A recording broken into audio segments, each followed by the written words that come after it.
ነግሬህ ነበር። በድንገት ከኋላዬ መጥተህ አትንካኝ ብዬህ ነበር። ያጠብኳቸውን ብርጭቆች አንድ ባንድ እያደረግኩኝ ከጀርባዬ መጥተህ ስትነካካኝ ጩኸቴን ለቀኩት። በድንጋጤ የወረወርኩት ብርጭቆ ወለሉ ላይ አርፎ ሲበተን አንዱ ስባሪ እግሬ ላይ ተሰካ። ደሜ ወደ እግሬ ጣቶች ተንሸቀሸቀ። በድንጋጤ ደርቄ ቀረው። ከዛን ተሳክ። እኔ ግን አልሳኩም። እሱም እንዲህ ያደርገኝ ነበር ብዬ ነግሬህ ነበር። እንዲህ ያለው ነገር ሲፈጠር እንኳንስ በእጅ ያስኩት ዕቃ ሽንቴም ያመልጠኛል፣ ሰውነቴም ማዘዝ ይሳነኛል ብዬ ነበር። ሳትነግረኝ ዕቃዬን አትንካ ብዬ ነበር። ቦርሳዬን ስትበረብር አገኘው። የኔ ኤርፎን ስለተበላሸ ያንቺን እየፈለግኩ ነበር አልከኝ ቀለል አድርገህ። ግን ዲያሪን አግኝተህ አንዱን ገጽ ጮክ ብለህ እያነበብክ ነበር። መጀመሪያ ደነዘዝኩ፣ ከዛ ትጋልኩኝ። አንቺ ደግሞ ለትንሽ ለትልቁ ማካበር ትወጃለሽ ብለህ ተሳለክብኝ። የምለውን ነገር ማንም በማያምነኝ በዚያ ጊዜ ብቸኛ ሚስጥረኛዬ፣ ታማኝ ባልንጀራዬ ዲያሪ ነበር ብዬ ነግሬህ ነበር። እናቴ ከመሳቢያ አውጥታ አንብባብኝ ተገርፍ ያለው ብዬ ነግሬህ ነበር። ስለ ከሲታነቴ እንዳታነሳብኝም ነግሬህ ነበር። ዳሊና ጡት እንዳሌለኝ ወንድ እንደምመስል በቀልድም ቢሆን እንዳትነግረኝ ብዬህ ነበር። እኔ እኮ ትበያለሽ ግን ምንም አትጨምሪም፣ የት እየከተትሹ ነው አልከኝ። ስለዚህ ጉዳይ ማውራት አልፈልግም ብዬ ደጋግሜ ነግሬሃለሁ። ያን ጊዜ ሴት መስዬ ላለመታየት፣ ጎላ ብዬ አይን ውስጥ ላለመግባት የዘየድኩት መላ ነው ብዬ አውርቼህ ነበር። ትምህርት ቤት ውስጥ ቆዳ ቅብ ይሉኝ እንደነበር፣ ልብሴ ላይ የተንዠዋዠወ ሲሄድ ደህንነት ይሰማኝ እንደነበር ነግሬህ ነበር።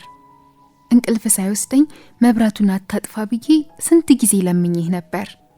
አንቺ ጻነሽ እንዴ ብለህ ተሳለክብኝ።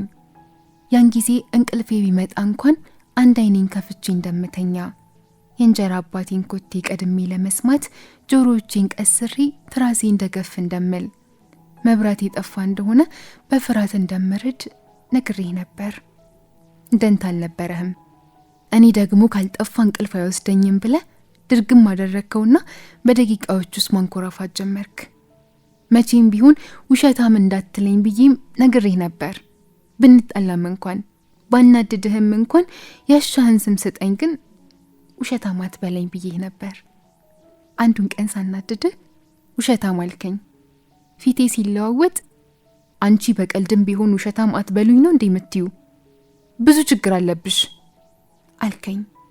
አዎ ችግር አለብኝ።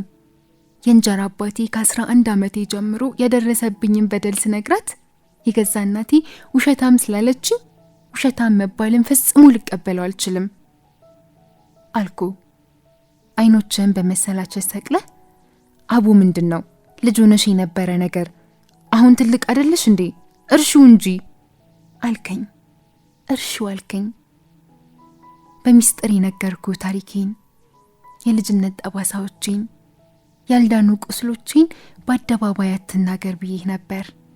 አንዱን ቀን ጓደኞችን ሰብስበህ ሉላኩ እስካሁን ድረስ ረጅም የወንድ ጥላ ስታይ ትበረግጋለች አይገርማችሁም ብለህ ስቀህ አሳክብኝ።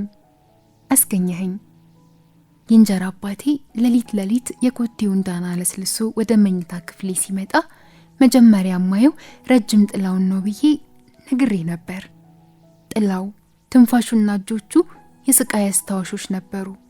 እንደዚህ ብዬ ነግሬህም ባልዳነ ቁስሌን ጨት ሰደድክብኝ።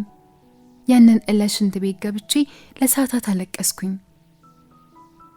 ቤታችን የሚያደር እንግዳ የሚመጣ ከሆነም ቀድመ ንገረኝ ብዬህ ነበር። አንተ ግን ሳትነግረኝና ሳታማክረኝ አጎትህንና ያጎትህን ልጅ ከባህር ዳር መጥተው እኛ ቤት እንዲከርሙ ጋበዝካቸው። ሊመጡ ነው የለ፣ ቢመጡ ምን ይመስልሻል የለ። የእንግዳ መኝታ ቤት እንዲያርፉ አደረግ። አንዱን ሌሊት አጎት በውድቅት ለሽንት ተነስቶ ወደ መታጠቢያ ክፍል ሲመጣ እኔ ውሃ ልጠጣ ወደ ኪችን ሲሄድ ኮሪደር ጋር ተገናኘን። እሪ ብዬ ጮኩኝ። ዘመዶችን ስላስደነገጥኩብህ ቀውስ ነሽ ብለህ ተቆጣኸኝ። ነገሩ ተረጋግቶ ወደ አልጋችን ስንመለስ ልታቅፈኝ ዳዳ። ሸሻው። ምን ነው ስትለኝ መልስ አልሰጠውህም። በረዶህን ሽብኝ እኮ አልከኝ። ዝምታዬን መርጬ ጨለማው ላይ እንዳፈጠጥኩ ነጋ። ሲነጋ ሻንጣይን በልብስና ጫማዎቼ ሞልቼ ሳላለቅስና ድምፅ ሳላሰማ ጥዬ ሄድኩኝ። በ15 ቀኑ ደወልክልኝና ከገዛ ቤትሽ እንደ ሌባ ሹክክ ብሎ ከመውጣት ምን አለ ቅር የሚያሰኝሽን ነገር ቀድመሽ ብትነግሪ ኖሮ አልከኝ። ነገርኩ እኮ ስንት ጊዜ ነግሬህ ነበር ብዬ መለስኩለ። የምታወራውን ሳልጨርስ ስልኩን ዘጋሁት።